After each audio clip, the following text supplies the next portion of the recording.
ಮೂರು ಲೋಕಗಳನ್ನು ಗೆದ್ದರೆ ಎಷ್ಟು ಸಂಪತ್ತು ಸಿಗುತ್ತೋ ಅಷ್ಟು ರಾಜ ದಶರಥನ ಹತ್ರ ಇತ್ತು. ಈ ಕತೆಗೆ ನಿಮ್ಮಿಂದ ಒಂದು ಲೈಕ್ ಮತ್ತೆ ಫಾಲೋ ಮಾಡಿ. ಆದ್ರೆ ಅವರಿಗೆ ಒಂದೇ ಒಂದು ಚಿಂತೆ ಇತ್ತು. ಅದರಿಂದ ರಾಜ ರಾತ್ರಿ ಹಗಲು ಅದೇ ಚಿಂತೆಯಲ್ಲಿ ಇರ್ತಾ ಇದ್ರು. ಅದೇನೆಂದರೆ ರಾಜನ ಆಯಸ್ಸು ಹೆಚ್ಚಾಗ್ತಾ ಇತ್ತು. ಆದ್ರೆ ಇಲ್ಲಿಯವರೆಗೂ ರಾಜನಿಗೆ ಮಕ್ಕಳಾಗಿರಲಿಲ್ಲ. ರಾಜ ದಶರಥನಿಗೆ 3 ರಾಣಿಯರಿದ್ರು. ಮೊದಲನೆಯವರು ಕೌಸಲ ಕ್ಷೇತ್ರದ ರಾಜಕುಮಾರಿ. ಇವತ್ತು ನಾವು ಛತ್ತೀಸ್ಗಢ ಅಂತ ಕರಿತೀವಿ. ತಾಯಿ ಕೌಸಲ್ಯ ಧಾರ್ಮಿಕವಾಗಿದ್ರು, ತಪಸ್ವಿನಿಯಾಗಿದ್ರು.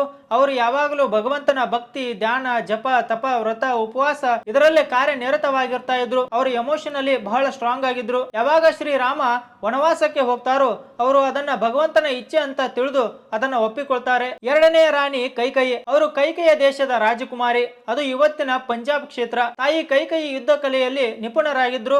ಅವರಿಗೆ ಎಲ್ಲ ಶಸ್ತ್ರ ಅಸ್ತ್ರದ ಜ್ಞಾನವಿತ್ತು. ಮೂರನೆಯ ರಾಣಿ ಸುಮಿತ್ರಾ. ಅವರು ಮಗಧ ದೇಶದ ರಾಜಕುಮಾರಿ. ಇವಾಗ ಅದನ್ನ ನಾವು ಬಿಹಾರ್ ಅಂತ ಕರಿತೀವಿ. ತಾಯಿ ಸುಮಿತ್ರಾ ವೇದ ಮತ್ತು ಶಾಸ್ತ್ರದಲ್ಲಿ ಪಾರಂಗತರಾಗಿದ್ರು. ಅವರು ಬಹಳ ಬುದ್ಧಿವಂತೆಯಾಗಿದ್ರು, ವಿವೇಕಿಯಾಗಿದ್ರು. ಯಾವಾಗ ಲಕ್ಷ್ಮಣ ಶ್ರೀರಾಮನ ಜೊತೆ ವನವಾಸಕ್ಕೆ ಹೋಗ್ತಾನೋ ಅದರಲ್ಲೂ ತಾಯಿ ಸುಮಿತ್ರಾ ಸಂತುಷ್ಟರಾಗಿರ್ತಾರೆ.